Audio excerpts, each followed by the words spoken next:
Hello student. कई student के मेरे पास बहुत सारे मैसेजेस आ रहे थे। बहुत ज़्यादा परेशान थे बच्चे, मेंटली डिस्टर्ब थे। अभी कुछ टाइम से जब से 10th और 12th क्लास का रिजल्ट डिक्लेयर हुआ है। अब मैंने लेकिन काफ़ी टाइम से वीडियो बना रखा था और काफ़ी टाइम से बच्चों को बोला भी था, इसीलिए मैं वीडियो बार बार डाल रहा था कि बच्चे परेशान ना हो। मेरी वजह से, मेरी एक वीडियो से अगर किसी बच्चे का भला हो जाता है, मेरी किसी वीडियो की वजह से कोई अगर बच्चा खुश हो जाता है, उसका जो मेंटली डिस्टर्बेंस है वो थोड़ा शांत हो जाता है, तो मैं ऐसी वीडियो लगातार लेके आता रहूँगा। अब मेन बात करते हैं आज की। आज एक बहुत अच्छा दिन है। 10th और 12th क्लास के जो बच्चों के रिजल्ट आए हैं, उससे वो काफ़ी दिन से परेशान दिख रहे थे। आज उनको एक उम्मीद जगी है कि रिजल्ट में कुछ हो सकता है, कुछ चेंज आ सकता है। अभी तक क्या था कि बच्चों ने हाथ खड़े कर दिए थे, कोई उनको उम्मीद नहीं दिखाई दे रहा था। उन्हें भी लग रहा था कि अब ये रिजल्ट लेके हम जाएंगे कहाँ, किसको दिखाएंगे, नंबर ही बहुत कम है। ठीक है, किसी के सामने कैसे जाएंगे।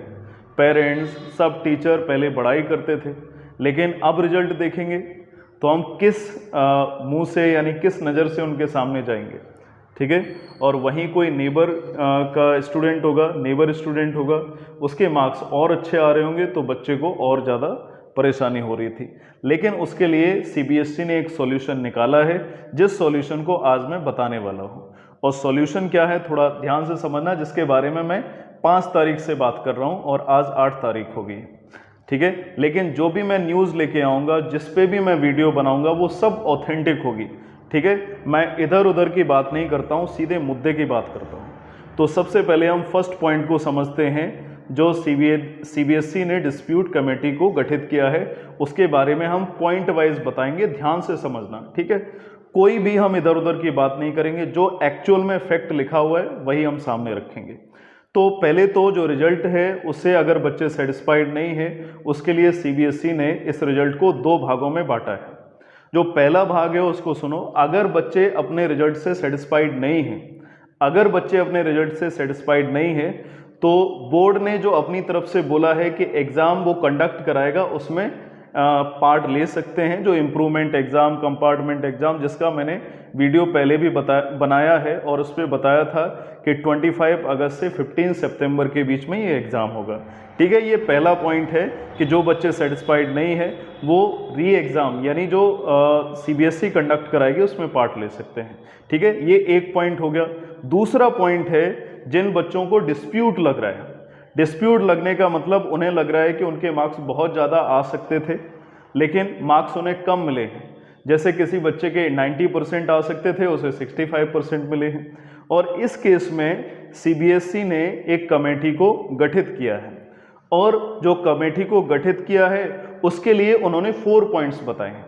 पॉइंट वाइज हम समझते हैं। पहला पॉइंट क्या है, सीबीएसई ने डिस्प्यूट नंबर 1 और 2 में बताया है कि जो सीबीएसई ने मार्किंग पॉलिसी बनाई थी 30-30-40, यानी 10th, 11th और 12th क्लास के अकॉर्डिंग 30-30-40 यानी प्री बोर्ड में 40% लिया जाएगा और उसके अकॉर्डिंग रिजल्ट बनाया जाएगा।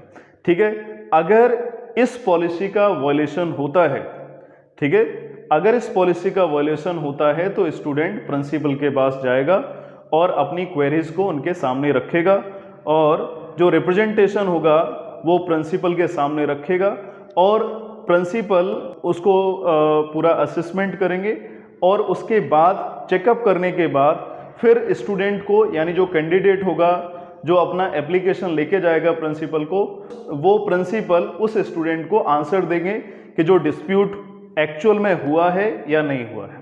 दोनों ही कंडीशन में उस कैंडिडेट यानी स्टूडेंट को बताना पड़ेगा कि प्रॉब्लम है क्या।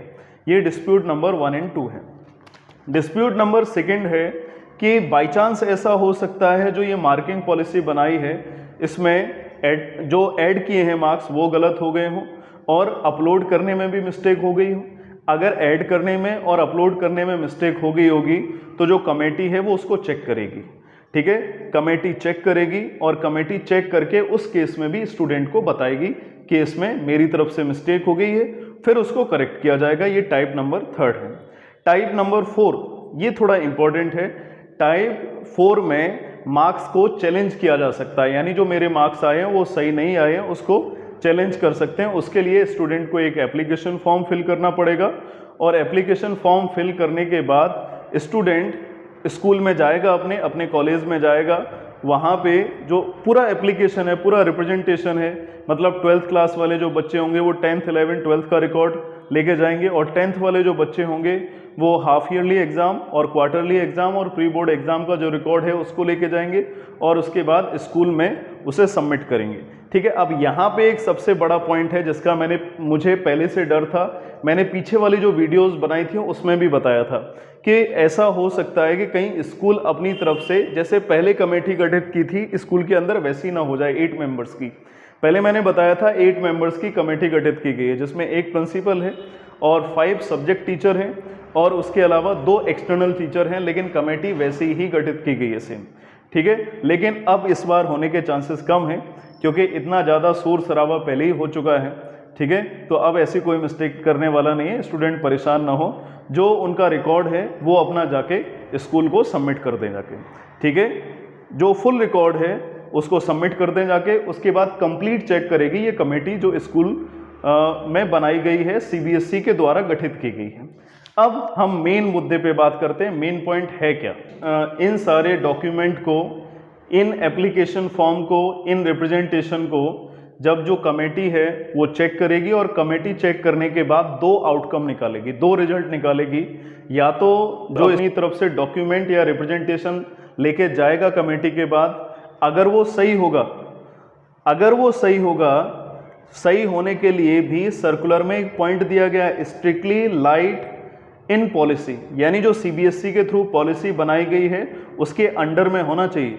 ठीक है, उसमें चेक किया जाएगा और चेक करने के बाद अगर ये पाया गया कि जो CBSE ने अपनी तरफ से नंबर दिए हैं वो करेक्ट हैं तो उस रिकॉर्ड को CBSE अपने पास रख लेगी। ठीक है, अगर इन केस जो CBSE ने अपनी तरफ से नंबर दिए हैं बच्चों को वो सही नहीं पाए जाते हैं, ठीक है, वो कमेटी जो चेक करेगी उसको अगर ये लगता है कि जो CBSE ने अपनी तरफ से नंबर दिए हैं वो सही नहीं है तो क्या करेगी, पहले तो मिस्टेक पकड़ी जाएगी, मिस्टेक क्या है, और वो मिस्टेक के थ्रू जो रिजल्ट आया वो कमेटी के पास भेजा जाएगा और जो कमेटी होगी वो प्रिंसिपल को उस रिकॉर्ड को भेजेगी, बताएगी कि मिस्टेक इसमें है, और या तो प्रिंसिपल के पास भेजेगी, उस कमेटी का जो हेड होगा या उसके पास भेजेगी।